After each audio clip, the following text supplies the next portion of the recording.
Kwa nini imekuwa hivi? Sasa miezi miwili iliyopita mwimbaji huyo kutoka nchini Nigeria, Tiwa Savage, alisema kwamba bado anatafuta mwanaume wa kuishi naye, lakini alitoa masharti yake kwa mwanaume huyo ambaye anataka yeye awe naye. Yaani kama kuna mtu ambaye anataka kuwa na Tiwa Savage, au Tiwa Savage yeye ndo anataka kuwa naye, aliweka masharti ambayo cha kwanza, huyo mwanaume awe na miliki private jet, kwa maana ya ndege binafsi.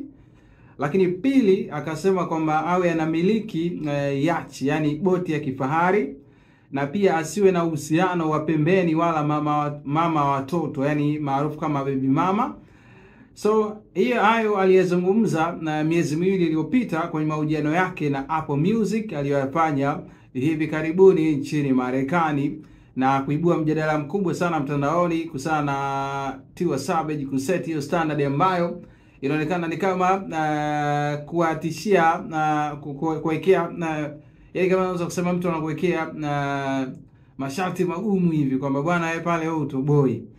Sasa hatimaye weekend hii mwanamuziki huyo wa Nigeria Tiwa Savage amesema kwamba yuko tayari kuwa mke wa pili endapo atampata mwanaume sahihi, akieleza kuwa wanaume wengi wanamvutia ni wazee au tayari wako kwenye ndoa.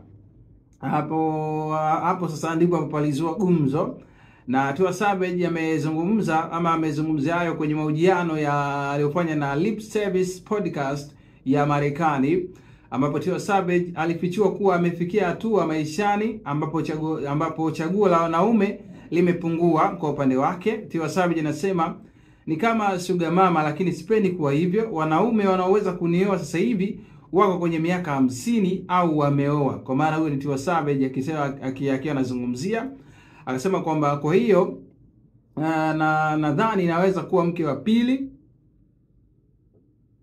Anasema kwamba nadhani yeye anaweza kuwa mke wa pili na sijali. Tiwa Savage alinukuliwa akisema hivyo kwenye mazungumzo yake. Lakini pia Tiwa Savage aliendelea kusisitiza kuwa hata kama angekuwa mke wa pili angeheshimu ndoa hiyo na kuepuka migogoro. Anasema kwamba angekuwa mke wa pili mwenye amani, lakini pia angeenda kwenye ziara yake isiwe kwa maana ya kwenye ziara zake ambazo amekuwa akizifanya kama msanii isiwe na mizigo mingi.